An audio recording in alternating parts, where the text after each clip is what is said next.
when somebody is at that point, when do you find them? And what you do, I do as well. So when you, where do you find, when you have somebody, at what level do you say, you know what, you're ready to take the next tier? And whether it's bringing employees, whether it's bringing new products, whether it's expanding your market, when do you find that they're ready for that? And how do you, what street, or how do you navigate through to what area they need to grow or develop? Just give the audience a little lesson here. Yeah. So that's a great question. To be honest, first off, one of the reasons I think businesses don't scale is, first off, the limits of the mindsets of the business owner. Okay. You know what I mean? So first off, there's a lot of mindset issues that have to be, to be addressed. Now, when a business, in my opinion, is ready to scale, usually it happens where a lot of their numbers are predictable. You know what I mean? So it's now like they're on autopilot. They're coasting. So they're bringing in certain amounts of numbers, so to speak, without breaking a sweat, right? And that's where, for many entrepreneurs, complacency comes in. That's when they plateau. Comfort comes in. Exactly. So when that happens, when you've seen that, over the last, 9 months, 12 months, you've been bringing, perhaps even 18 months, you've been bringing about the same amount of revenue without any hitches or glitches. That usually is a sign that, listen, we need to be able to go harder. We need to be able to go bigger, because now you are in the place of comfort or complacency. Now we need to be able to invest in systems or processes. Yes, people, of course, but systems and processes to replicate what you're doing easy here in a new environment. So yeah, that's one of the ways we look at. So when you're looking at systems and processes, I love processes. What are you looking at systems and processes? Give me an example of how they would scale it to another level.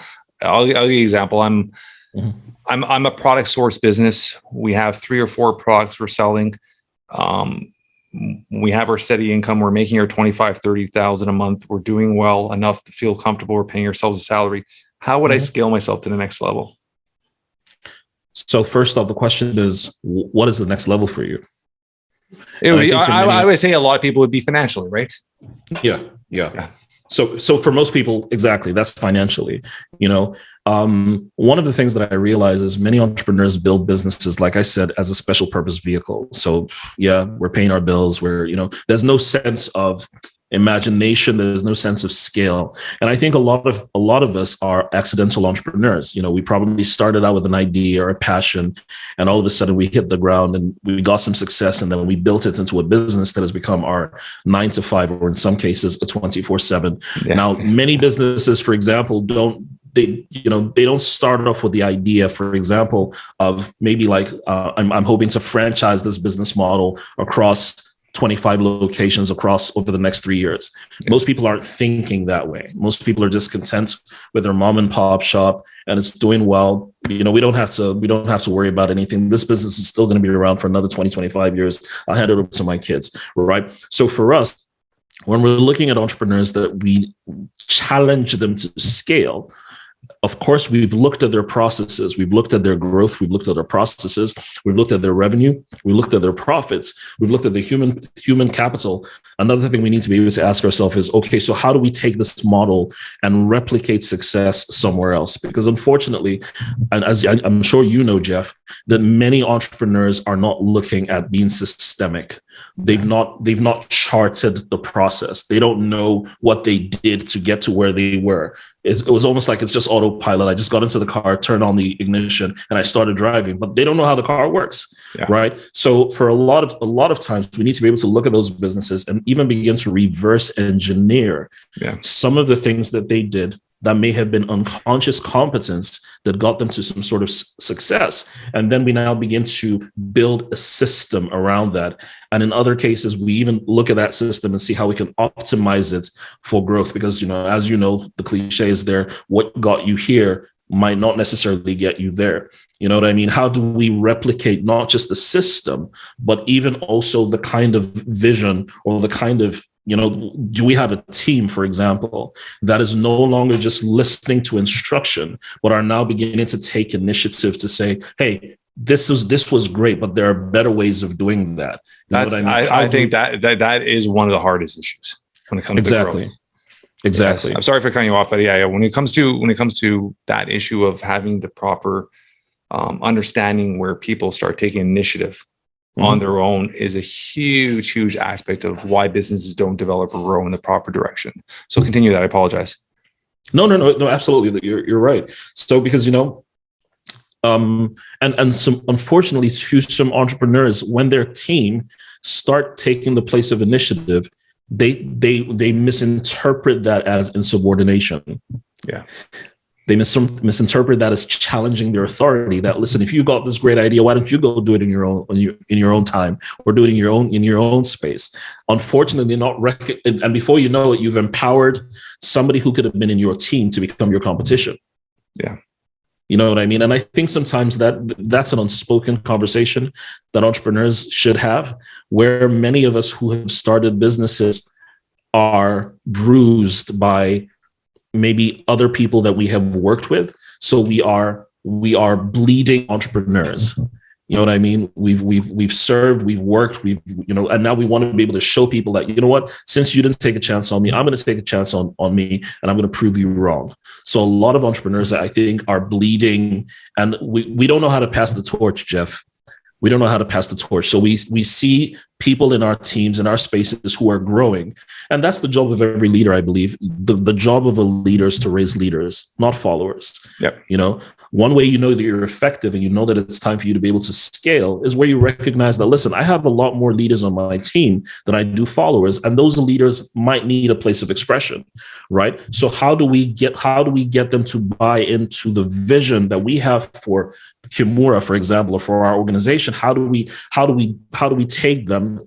How do we share a vision, get them to buy into that vision, and get them to own that vision, even if it has to be under our flagship or our colors?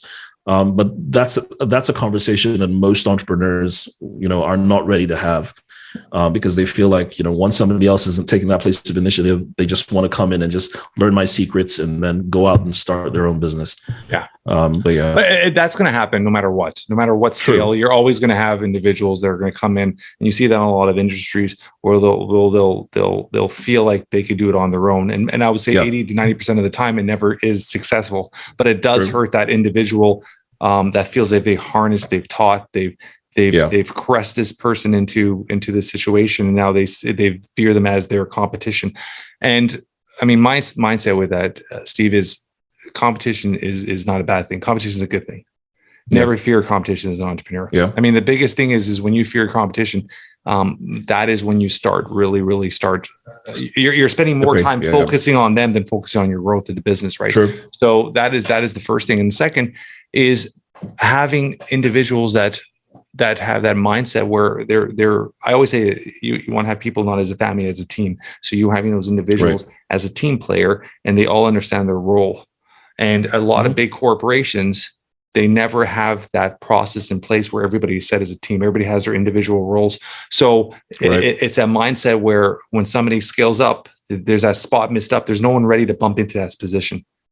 And there's that constant situation where they're trying to fill slots in with outside people, bringing new people all the time, instead of having almost like a conveyor belt where people are just splitting. Especially when you're looking at a company that has 10, 20, 30 employees, you need to have that elevation where it's just constantly rotating, where if there is a spot miss, somebody should tuck in. And that comes through a lot of just basic stuff. I mean, company policies, company manuals, having processes in place, having other individuals in the company all learn different processes of the company, even though that's not their job. They understand the other positions, so they'll be able to slot in if needed, right? So there's tons of things that could progress and grow in a company properly. But like you said, it all comes down to what you said at the beginning. The process has to be in place for all that. Yeah.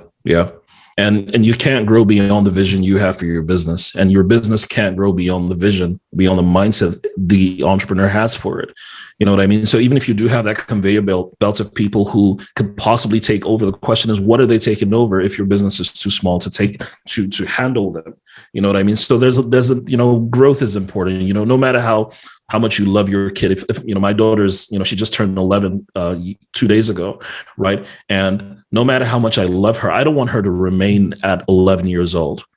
You know what I mean? I'd be very concerned if at the age of 30, she still had the mentality, the size, the growth of an 11-year-old, for an example, right? So growth is inevitable, right? But then you must have that scale in your mind to be able to say, okay, you know what? Yes, we're grateful for what we've done, but there's still so much further we can go. Unless you're really comfortable with, for example, being a mom and pop, and there's nothing wrong with that. If that's what it is you want, that's what it is you want. You know what I mean? But then again, you know that there's only there's only a particular kind of human resource that you will be able to attract into that business for a while before they will come through that conveyor belt and then realize there's nowhere else to go but out.